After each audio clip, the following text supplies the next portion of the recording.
Hola, muchas gracias por acompañarnos en esta 36ª edición del Festival Internacional de Cine de Mar del Plata y en esta conversación con Chema García Ibarra y Leonor Díaz, parte del equipo de Espíritu Sagrado, película que integra la competencia internacional del festival. Hola Chema, hola Leonor, gracias por estar acá. Gracias por la invitación. No, gracias a Hola. ustedes. Hola. Bueno, nada, estamos encantados con contar con la película como parte de la programación. Bueno, las películas breves precedentes de Chema se han podido ver en múltiples oportunidades aquí en Argentina, hemos tenido ese gusto, entonces, sí, bueno, tal vez si alguien no las ha visto aún, también es una invitación no solo la película, sino esta conversación también para que puedan verlas. Y ya en esas breves películas se anticipaban algunas obsesiones de Chema, un cineasta muy obstinado y muy consecuente también con un cierto como, imaginario y también un lugar de pertenencia que es esta ciudad de Elche, en España. Entonces, bueno, me interesaba saber eso, ¿no? ¿Cuántas películas caben en Elche? Me imagino que muchísimas más, pero bueno, Espíritu Sagrado de pronto es este primer largometraje luego de esta serie de cortometrajes. Entonces, vuelven ciertas aficiones a la ciencia ficción, lo paranormal, atendiendo siempre esta iconografía, la literatura en relación también a la ciencia ficción y a lo paranormal, ¿no? Y incluso también estas locaciones como este desierto marciano que intuimos, ¿no? Como fuera de esta ciudad. Eh, Pensar qué disparadores tuvo Espíritu Sagrado, me imagino que deben ser millones, pero bueno, tal vez podemos empezar a esbozar como algunas ideas en relación a estos primeros acercamientos a esta película. Ujú. Sí, esto creo que hay como una idea original, original en el sentido de que el origen, que es que hace bastante tiempo, puede ser unos 10 años o así, estaba viendo, bueno, creo que estaba Leonor también a mi lado, estábamos viendo la televisión local de la ciudad, que es una televisión que de alguna forma hemos medio replicado en la película, hay como mucha presencia de una televisión local, y había un programa magazine de entrevistas, como muy básico, ¿no? Dos sofás y una presentadora, y en el otro sofá pues iban desfilando varios entrevistados. Y entonces había una entrevista con un grupo de personas que habían formado una asociación que se llamaba el Centro Ilicitano de Parapsicología. Los de Elche nos llamamos ilicitanos por el nombre romano de la ciudad, que es Ílice. Entonces, pues hablaban de que se acababan de formar y que iban a hacer una serie de investigaciones, todo como muy, o sea, no muy científico, ¿no? Eh, pues eran como aficionados, ¿no? Al mundo de la parapsicología, iban a hacer una serie de investigaciones, pues una visita a un lugar abandonado donde se decía que había una serie de escuchas y bueno, psicofonías y tal. Y estaban organizando una cosa que llamaban una alerta ovni, que era ir a un lugar un poco alejado de las luces urbanas y estar ahí una noche pues mirando al cielo, ¿no? Entonces lo que me gustó mucho, bueno, me gustó mucho todo, o sea, esa entrevista me encantó, pero una cosa que me pareció especialmente bonita era que eran personas muy distintas entre ellas, que eran como si hubieras, o sea, si sales a la calle y las 5 primeras personas con las que te cruzas, las juntas, ¿no? O sea, no tenían nada que ver. Una señora mayor, un chico joven, o sea, no tenían nada que ver, más que esa especie como de afición esotérica, ¿no? Y eso fue lo que más me interesó, que vinieran de ese mundo tan distinto. Estuve investigándolos un poco, hicieron una web donde ponían sus fotos y ponían sus investigaciones. El diseño de la web era terrible, ¿no? Y bueno, las tipografías eran un horror, ¿no? Pero a mí ese tipo de cosas la verdad es que me gustan mucho, ¿no? Y bueno, ese fue el origen de lo que luego yo más tarde sería un grupo de ficción creado para la película con gente muy diversa, pero con una especie de obsesión en común, que en este caso nos hemos centrado únicamente en la ufología, en los ovnis. Pero si hay un origen, si hay un primer disparo de argumento, probablemente sea eso, esa entrevista en esa televisión local. Sí, también un poco pienso que no solamente en esta, sino también en tus películas precedentes, digamos, este tipo de hallazgos y este tipo como de alguna forma de atención hacia esas personas que viven aquí en Elche también de alguna forma comienzan a delinearse personajes a partir de esa observación. Mm, Y creo que una marca muy importante de tus películas está en esto, ¿no? Como encontrar estos intérpretes de este trabajo con estos vecines o personas un poco que están como circulando por ahí y que dan cuerpo finalmente a esos personajes. Entonces me interesaba un poco con esta idea tan particular de, ¿no?, qué es un casting, ¿no? Cómo encontrar como esas personas y cuánto de eso de alguna forma va como, intuyo que totalmente va trabajando en conjunto como la idea de escribir la película y de pensar esos personajes a partir de esos encuentros. sí. Así que bueno, me interesaba un poco también empezar a pensar sobre, no solo José Manuel, también Vane, Vero, digamos, cómo van apareciendo estos personajes. Mm. Sí, hay, bueno, por un lado, el proceso de casting de cómo encontrar a las personas que van a interpretar a los personajes, eso te lo cuento dentro de un rato, porque primero te quería contar que antes del proceso de casting está el proceso de, digamos, adaptación a la película de numerosos personajes reales con los que Leonor y yo nos cruzamos continuamente día a día, ¿no? Que son directamente, pues eso, vecinos o personas que conocemos, amigos, amigos de amigos, ¿no? Y en eso, pues Leonor tiene mucho que ver, ¿no? En esta señora en concreto que vemos todos los días, que tiene ya unas expresiones, que viste de una forma, que tiene el pelo de una forma, ¿no? Ya es como, nunca hemos hablado con ella, pero ya es como una de la familia, ¿no? Porque ya he visto a la tal, ¿no? Entonces eso, concretamente estoy pensando en una señora en concreto que acabó inspirando un personaje que sale en la película, que es una señora mayor que aparece de vez en cuando y que cuenta una serie de cosas, ¿no? Que en la película la hemos llamado Brigi y que está inspirada en una persona así, ¿no? Entonces eso es una cosa en la que Leonor pues tiene mucho que ver, ¿no? Contiene como mucha observación de las personas que nos rodean y que luego pues es probable que vayan a parar a ayudarnos a definir un personaje, ¿no? Y luego, por otro lado, está una vez hemos creado esos personajes, ¿quién los interpreta? ¿No?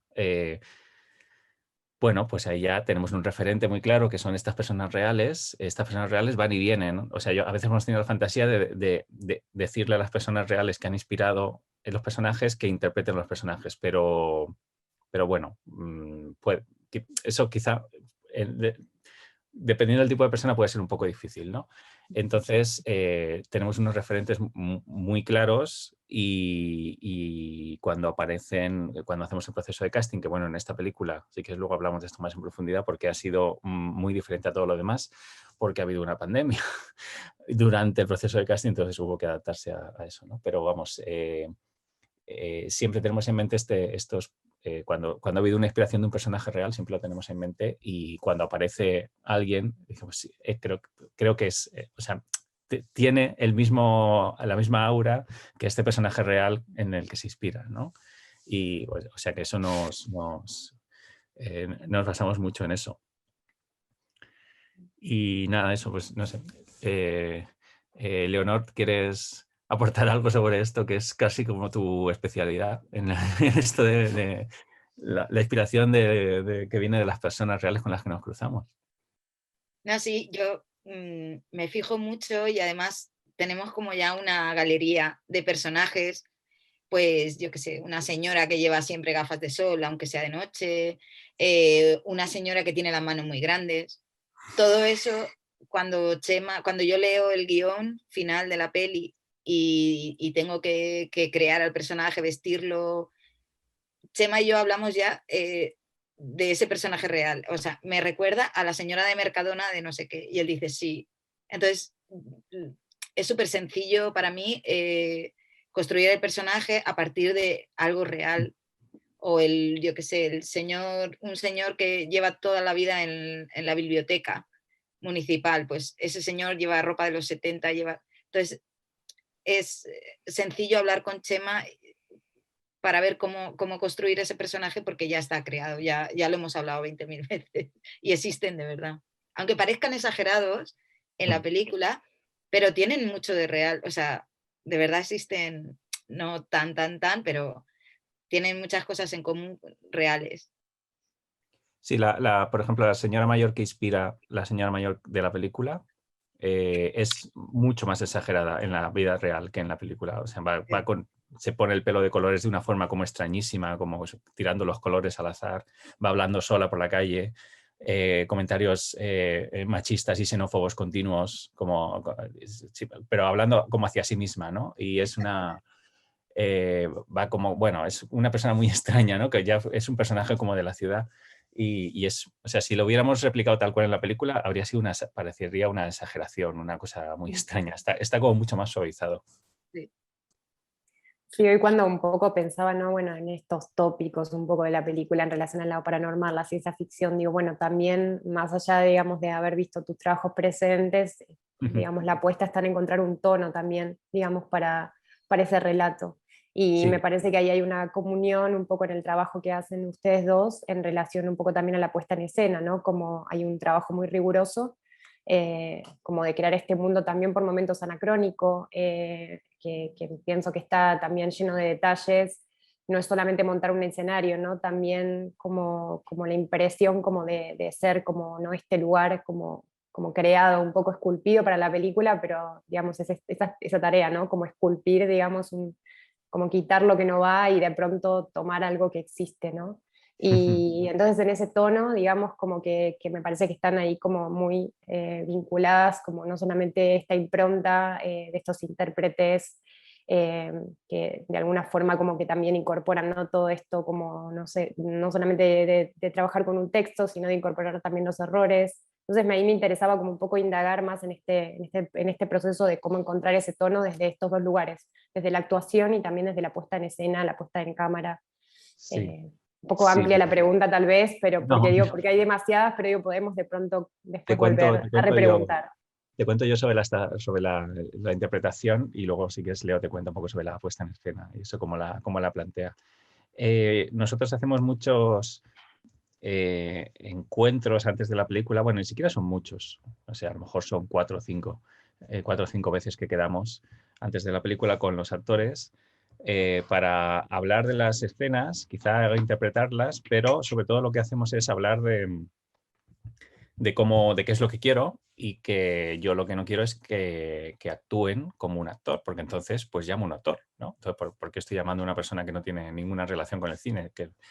Pues llamo a un actor si quiero a alguien que actúe, ¿no? Entonces yo lo que les digo es que los he llamado pues porque me han parecido interesantes físicamente, porque me ha parecido interesante su voz, su mirada, les digo por qué directamente y les pido que no se oculten a sí mismos como personas cuando están interpretando. Entonces, que usen las expresiones que ellos usan habitualmente, que se sientan con libertad total para cambiar el texto y que usen sus gestos, su acento, por supuesto.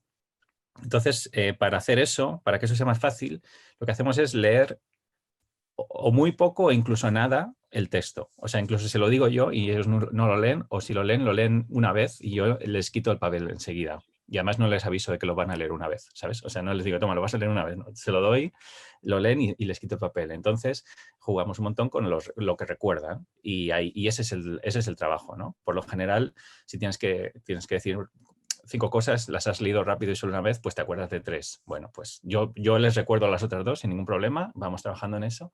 O a lo mejor me doy cuenta de que las cosas que han olvidado pues no son tan importantes, ¿no? O sea, hay una especie de idea nuclear en el diálogo o en la secuencia que hay que respetar. O sea, en esta secuencia tú tienes le dices esto, pero no estas palabras, sino esto es lo que tienes que explicar. Y es la persona la que decide pues las palabras que usa. Entonces, incidimos mucho en que balbucear no es equivocarse, en que estar un rato intentando acordarse del diálogo y luego decirlo tampoco es un error, no tiene por qué serlo. Cosas físicas tipo tengo que llevar esto en la mano y se me cae, pues te agachas y lo recoges, o sea, no es un error, ¿no? Entonces, intentar integrar eso que forma parte de la vida normal también en la ficción que estamos creando. Y una vez que eso lo han asimilado, fíjate tú qué cosas, una vez que eso está asimilado, hay tanta tranquilidad en ellos de que no les da miedo equivocarse, que no se equivocan, que esos errores realmente pues no se dan poco, ¿no? Y bueno, o sea, no es exactamente eso lo que estoy buscando, porque a mí me gusta el balbuceo, me gusta que haya esos momentos como de tensión, ¿no? Pero me he dado cuenta de que precisamente esta forma de intentar provocar errores hace que haya menos errores. Fíjate tú qué cosas, ¿no? Y bueno, pues básicamente los ensayos, es que claro, lo llamamos ensayo y parece que estamos ensayando la escena, pero es que en realidad no estamos ensayando la escena tanto, ¿no? Estamos sobre todo hablando de esto y conociéndonos y hablando pues eso, qué expresiones usas en tu vida normal. Yo hablando contigo me he dado cuenta que dices mucho esta expresión. ¿Quieres que la metamos en la película? La usamos en la película, la puedes usar tranquilamente, ¿no? Y así conseguimos que haya pues un ambiente como de mucha confianza y donde yo creo que se sienten más o menos bien. Y bueno, pues es muy divertido ver las tomas de la película, ¿no? Yo tampoco hago muchas tomas, ¿no? 4 o 5 tomas. Pero cuando alguien tiene que hablar, a lo mejor dice lo mismo, pero si hay 5 tomas, de cinco formas distintas, ¿no? Y eso está muy bien. Eso está muy bien. Y muchas veces también, bueno, en el diseño de sonido, si es posible, pues se puede hacer una combinación de varias tomas distintas. Eso se ha hecho en alguna ocasión, ¿no? Hay de repente como hay una riqueza verbal ahí muy interesante al darles esa libertad de hablar como uno quiera, ¿no? Y bueno, así es como conseguimos que no... Yo lo que no quiero es que actúen, yo lo que quiero es que haya una cierta naturalidad y la forma, después de tanto tiempo haciendo cortos de esta forma, pues la forma con la que he conseguido estar yo cómodo y conseguir cosas es así, diciéndoles esto. Y Leonor, si quieres hablar un poco sobre los espacios y las... Pues los espacios, hombre, la suerte que tenemos es que yo llevo trabajando con Chema 15 años. Entonces, a lo mejor él empezó a escribir esta peli a lo mejor hace 5 y todos nuestros paseos vamos viendo bares, vamos viendo casas, siempre hablamos viendo películas, en plan, todas las películas parecen la misma cuando esta cosa post-Ikea que es todo igual, o esto como que no hay libros o no hay estas cosas tan artificiales. Entonces, esto lo hablamos mucho. Entonces, a la hora de plantear la peli, a Chema y a mí nos gustan mucho las cosas, eso, que no, que son naturales, que un bar de abuelos, un bar donde se vive, no, que no esté reformado, que no está, tardamos mucho en elegir el sitio exacto, porque a mí también me gusta más quitar que poner. O sea, me gusta que el sitio exista, porque le da una verdad a la película o le da... Entonces, la casa, por ejemplo, tardé más tiempo a lo mejor que el que debería, porque vestí todo lo que era la casa, como si la casa existiera de verdad. Entonces, José Manuel tenía su habitación, tenía su cocina, tenía su todo, y metíamos todas las cosas de cámara y todo en un baño. Pero porque yo lo veía como un total de ver su casa de verdad, como que esa casa existía. Y luego yo me he tirado muchísimo, de pequeña, me he tirado mucho tiempo sola buscando, me encantaba rebuscar en los cajones de mis abuelos, que tenían una casa muy grande y tenían muchas cosas. Entonces, me encanta rebuscar y hay detalles, muchísimos detalles. Hay, en la casa, por ejemplo, hay un momento donde hay unas velitas que son como trozos de papel reciclado que se ponen en aceite. Eso lo tenía mi abuela siempre encendido el día de los muertos, el día de... Pues esas cosas en esa casa de verdad, que era de unos señores mayores, estaban. Y yo las he puesto simplemente. Y luego, claro, luego ponemos nuestras cosas, ¿no? Como el print animal que nos gusta tanto, o todo lo egipcio. Está todo comprado de mercadillos o sea, rebuscado. Tengo la suerte esa de trabajar con Chema y que puedo durante mucho tiempo estar buscando cosas y luego ponerlas, que a lo mejor en otro tipo de trabajo, pero aquí está todo al detalle. O sea, hay Claro, como... en otro tipo de producción, la de dirección artística empieza a trabajar pues un mes antes del rodaje. Aquí ella ha empezado a trabajar desde que se escribió la primera línea de la película. O sea, lleva 5 años buscando cosas.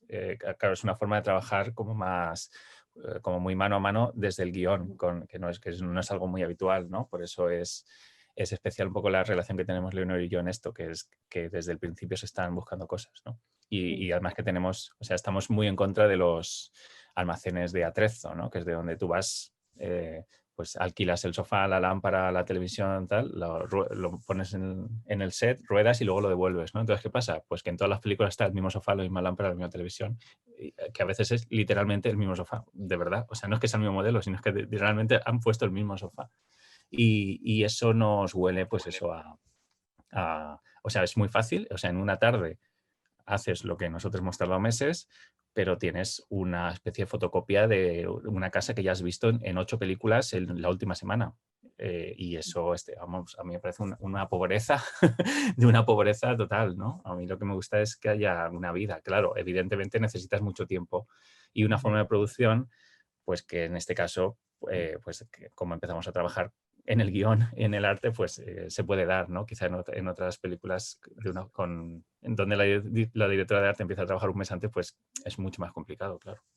Sí, a veces, digamos, algunas escenas dan la impresión de que a partir del encuentro con un determinado objeto, con un determinado espacio, se disparó la escena, ¿no? Como que Totalmente, tal vez eso es eso... así, absolutamente, sí, sí, absolutamente así. O sea, la secuencia famosa que he mencionado antes de esa especie de páramo rojizo, eso, o sea, yo ese sitio lo había visto y necesitaba hacer algo ahí porque era maravilloso. Entonces, prácticamente todo lo que sucede ahí es una excusa para estar en ese sitio y rodar en ese sitio que tenía una especie de atmósfera de ciencia ficción extraordinaria y está a 20 kilómetros de aquí, está muy cerca. Bueno, volviendo un poco más a la parte tal vez más argumental de la película, ¿no? Como en un momento lo enuncian, el latido metafísico. Me interesaba, ¿no? Bueno, como de alguna forma hemos hablado como un poco también de todo de todos estos espacios y increíble. Sí, sí, definitivamente venía de algún hallazgo, ¿no? Como un poco también, digamos, bueno, es toda la película un poco a partir de eso. Pero bueno, de alguna manera también se abren a partir de este relato, digamos, tal vez como de un humor negro, de un tono como un poco más corrido. Ciertos temas empiezan a aparecer que tienen otro tenor, ¿no? Y entonces desde ese lugar me interesaba cómo habías pensado como incorporar no solo bueno, como hablar también como, no sé, de la pedofilia o un poco esto del tráfico de órganos, que digamos que revestidos, ¿no? Como dentro de este relato que, Sí. bueno, que hace única la película también, ¿no? Este encuentro está pensado para que lo vea gente que ya ha visto la película, ¿no? Partimos de ahí. Deberíamos haberlo advertido al inicio. Eh, Mira, a mí hay una cosa que me ha gustado mucho en las últimas semanas. Dentro de poco se va a estrenar la película en cines en España, ¿no? Entonces hay una distribuidora en España que se llama La Aventura y estoy hablando con ellos mucho de, pues eso, de las cosas del estreno, ¿no? Y la semana pasada me mandaron un mail, oye, ¿qué género es? ¿Qué género le ponemos a la película, no? Y nada, entonces pues hubo una conversación sobre qué género es. Que de repente había que tener una conversación. O sea, nadie tenía claro si era una comedia, un drama, ciencia ficción, un thriller, ¿no? Y bueno, pues a mí me hizo muy feliz esa conversación porque era justo lo que yo quería, justo el objetivo que yo quería con la película, uno de ellos, era que fuera muy complicado escribirla a un género, ¿no? Que fuera una película muy divertida, que yo creo que lo es, muy oscura, que creo que lo es, con cosas de ciencia ficción, que creo que las tiene, pero también un thriller, pero que no sea tanto de cada una de esas cosas como para decir, es esto, ¿no? Y la verdad, o sea, no me siento muy obligado a hacer esa definición del género. Creo que es una cosa que no nos hemos dado por hecho que hay que decirlo, pero yo creo que no. O sea, que por qué las películas tienen que tener un género, ¿no? No es algo... Y creo que precisamente a mí como espectador lo que me interesa es que la película me provoque, pues eso, me secuestre, ¿no? Y me lleve donde ella quieran, que no sea yo el que diga, bueno, me tengo que reír porque es una comedia, ¿no? Pues a lo mejor me tengo que reír, pero luego no, y luego me vuelvo a reír y luego no, ¿sabes? Y luego me siento mal porque me he reído en un sitio y luego la película me ha dado más información sobre esa secuencia y quizá no debería haberme reído, ¿no? esa especie de vaivén emocional, yo lo he visto poco en otras películas. Cuando lo he visto lo he disfrutado muchísimo porque es una sensación nueva y es una cosa, sentir una cosa nueva es una cosa muy interesante y he querido replicarla en esta película. Así que bueno, por eso esos temas, ¿no? Hay cosas divertidas, pero quería que hubiera lo más oscuro y lo más terrible también, ¿no? Entonces se tratan, aparecen pues temas muy oscuros, probablemente el más oscuro y el más terrible, ¿no?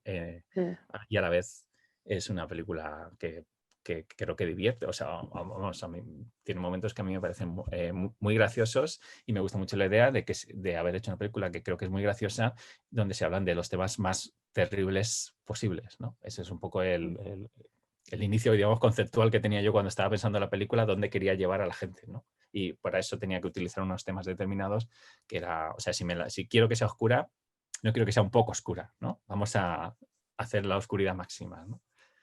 Y bueno, pues ese es un poco las cosas que estaba pensando yo hace unos años cuando estaba empezando a escribirla, ¿no? Sí, también pensaba un poco como el papel que juega la música también, como el trabajo que haces, digamos, que intuyo es un trabajo más de apropiación, ¿no? O no hay un trabajo de composición, sino No. como de incorporar. Y de alguna forma ese vaivén que decís también está vinculado un poco con la música. Pienso como en esta composición, digamos, más de sintetizadores que de alguna forma nos recuerdan a las películas de Carpenter. Y luego esta escena como un poco, como, no sé si catártica, pero que de alguna forma nos coloca como en un lugar como entre cierta tensión y cierta felicidad, que es la escena del parque de diversiones. Me interesaba eso, cómo habías pensado la música alrededor de la película. Sí, a mí me gusta mucho la idea de que te imagines un ordenador portátil en el suelo con Spotify abierto y le pasan por encima corriendo 15 avestruces, ¿no? Entonces, la lista que se crea en ese Spotify es la banda sonora de la película. O sea, canciones que parecen como puestas al azar de una forma como un poco extraña. Y está desde un pionero de la electrónica alemana que sacó un disco solamente a finales de los 70 y ya no volvió a sacar ninguno más, una cosa como oscurísima, hasta versiones de canciones súper conocidas, versiones tecno rumba que se hicieron en España en los 90, que es como una cosa que no te imaginas, ¿no? Y pues de nuevo como lo de los géneros, ¿no? Cómo pueden convivir en la misma película este pionero de la electrónica que solo sacó 6 canciones en su vida en los 70 y el super mainstream más de las canciones más conocidas del mundo, ¿no?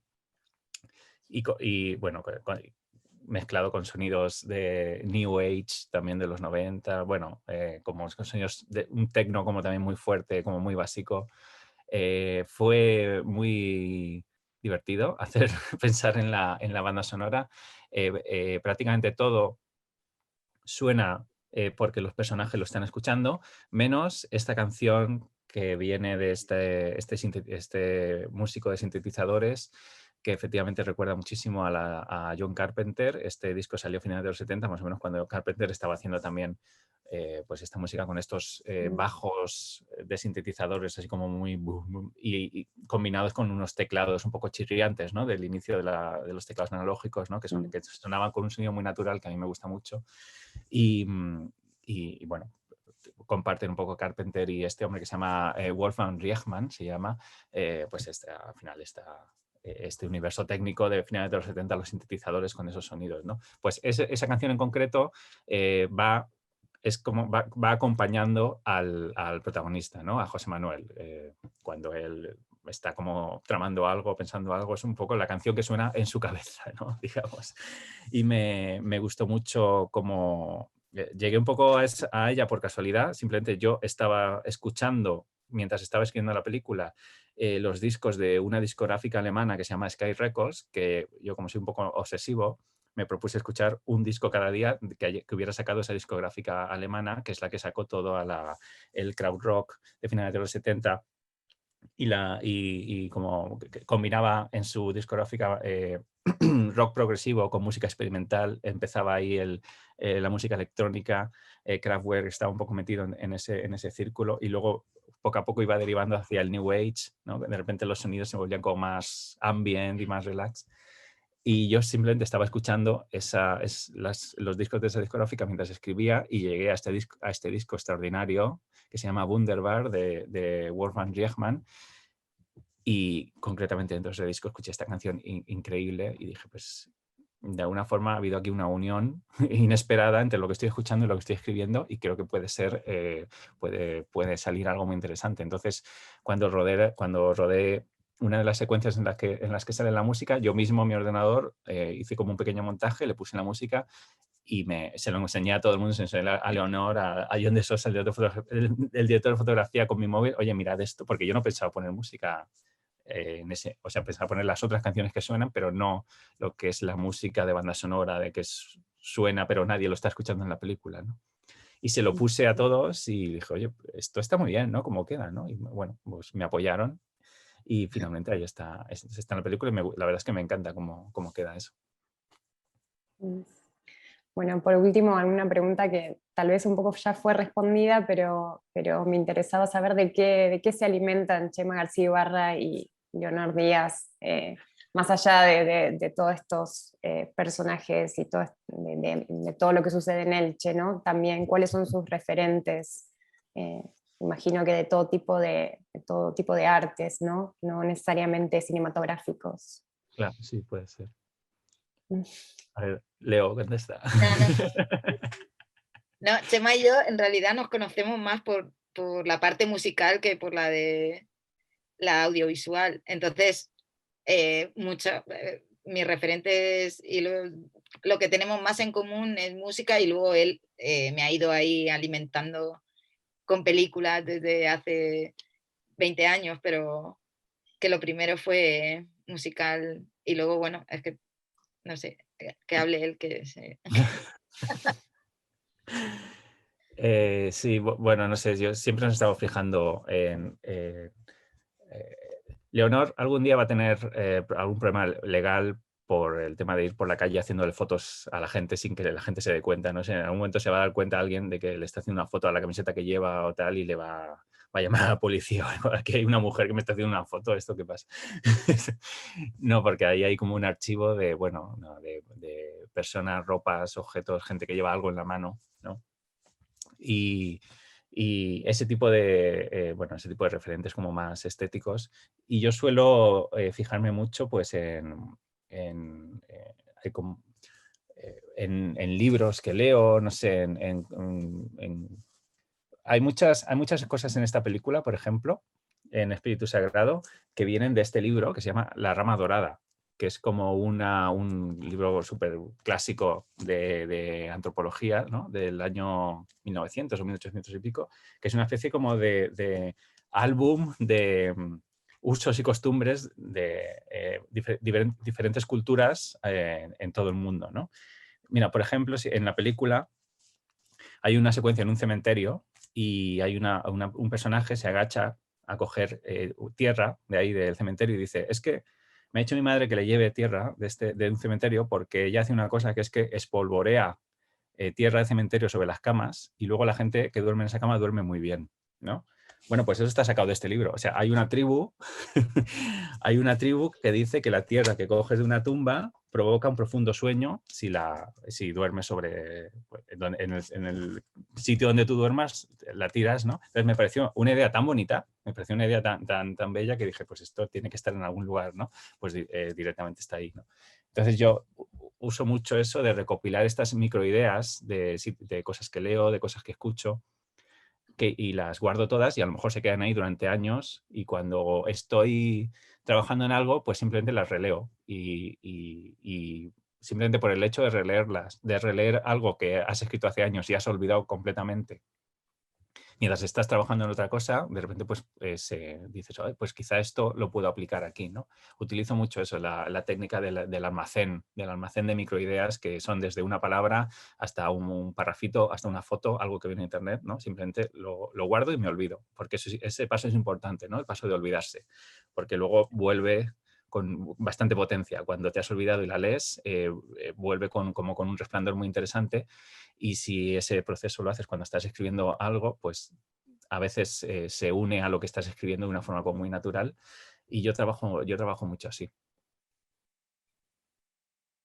Bueno, muchas gracias por esta conversación. Gracias, Leonor, gracias, Chema. Gracias también por permitir que Espíritu Sagrado forme parte de la programación del festival. Les agradecemos mucho por eso. Y bueno, también a los espectadores que están viendo esta conversación, los alentamos a que vean la película si no la vieron. Y bueno, muchas gracias nuevamente. Gracias. Muchas gracias.